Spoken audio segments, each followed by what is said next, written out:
How much do you like to fit in? How bothered are you by the things that people say about you? How invested are you in ensuring that people see you in a certain way? Today we're going to be looking at why it is that some people like status. Welcome back to Ira Living. Today we're going to be looking at why it is that the poor like status. Now, regardless of your financial class that you're in, people want to be perceived with a certain level of uniqueness, and they want to be sure that people understand who they are and what they represent. Oftentimes it is that people who are poor tend to believe that the way in which they do so best is by mimicking a certain level of status. And frankly, we're going to be looking at why it is that this is such a phenomenon in the poorer groups in society.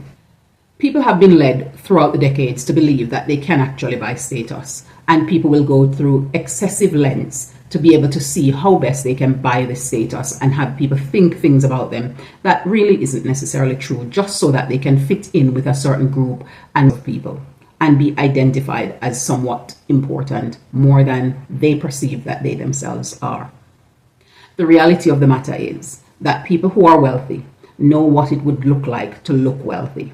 And oftentimes, the signature pieces that poor people think make them look wealthy and would buy them a position in a certain social group and standing, oftentimes isn't remotely what would get them there. And all it does is keep them trapped in a cycle of poverty, because they're spending their money buying things to make themselves feel more valuable, when really what they need to do is to work on investing in themselves so that they can improve what it is that they have to offer to the world. That will then mean that they're increasing their value and then be able to maximize that and pull out the financial benefits that in them lies.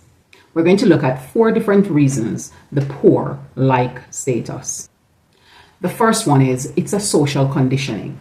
So people have been in the 1900s and even way before that in civilizations far removed from here and from now.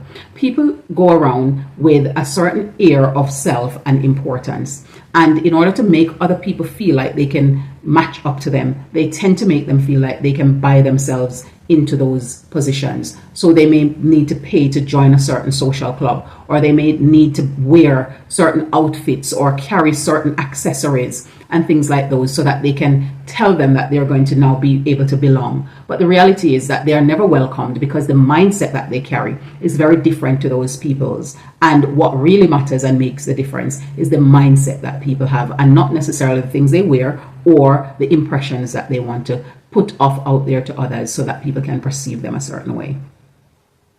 Number 2 is a false sense of worth. So a lot of times, because people are born in societies where they feel as though they're poor, or they feel as though they haven't been able to acquire certain things, they have a false sense of their worth.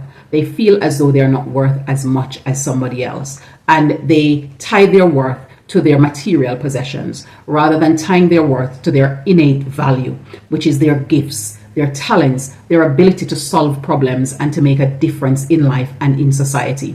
And therein lies their level of value and worth, their significance and their importance. And oftentimes they're not looking at it in that way, because they're looking at it more superficially, based on what they see other people have and perceive that that's what makes them important, or that's what makes them have the attention and the attraction that they end up having. Really and truly, they have those things because people who are less fortunate than them give them the time of day, because they are seeing them with things that they would want to have for themselves. But the people who are within their same social groups do not see it that way, because what they're looking for in those people are very different things. They're looking for how much value they can add.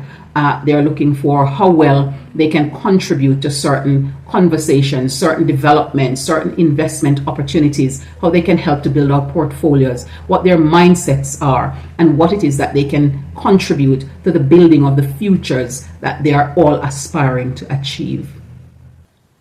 Number 3 is acquiring things, material things. Now, when they acquire these material things, what it does is it gives the illusion that they're in a position where they can indeed afford them. But oftentimes the reality is that they're acquiring things way before they are even remotely ready to be able to afford them. And that in itself either puts them in a cycle of debt, or it means that they are constantly overworking and living from paycheck to paycheck in order to afford what it is that they are showcasing before they have the opportunity to do so.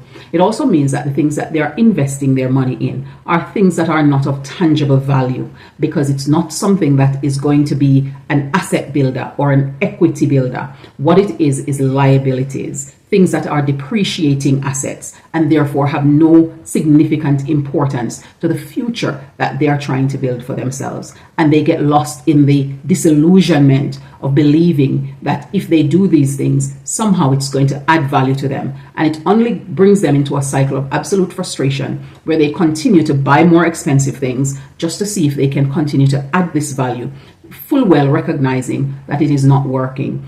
And they've invested so much so far that they just keep going down that rabbit hole and burying themselves more and more in debt that eventually they themselves cannot service.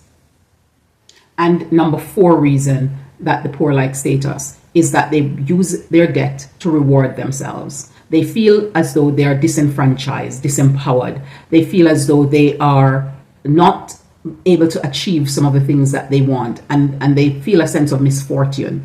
And so what they tend to do is they tend to reward themselves with what money that they have so that they can feel better about themselves, rather than to look at how they can assess the traumas, the wounds, the problems, and the troubles that they're experiencing, and seeing how they can learn about how to manage money, learn how to build wealth, and how to attract money in healthy, honest ways. They look at instead rewarding themselves at every opportunity that they can, and keep on revolving this cycle of poor and needing to buy status to give themselves an illusion of importance.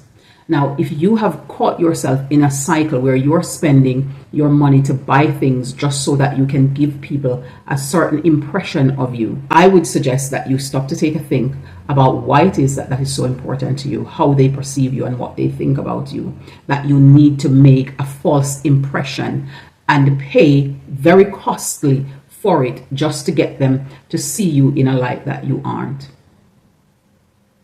I would stop and take stock. Hopefully, you are able to recognize that the status that you carry is something that's inherent, it's within you, and it cannot be given to you by how people perceive you or what people say about you.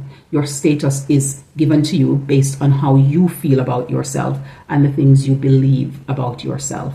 And the only way you can get that status affirmed in you is by keeping in direct contact with the manufacturer who created you, because they know the value that is in you and the purpose for which you were created. And that's the primary way that you are going to break this cycle, by recognizing the value you carry and recognizing the importance for which you were created. Remember, financial literacy is revolutionary. It has transformed my life, and I believe that it will do the same for yours.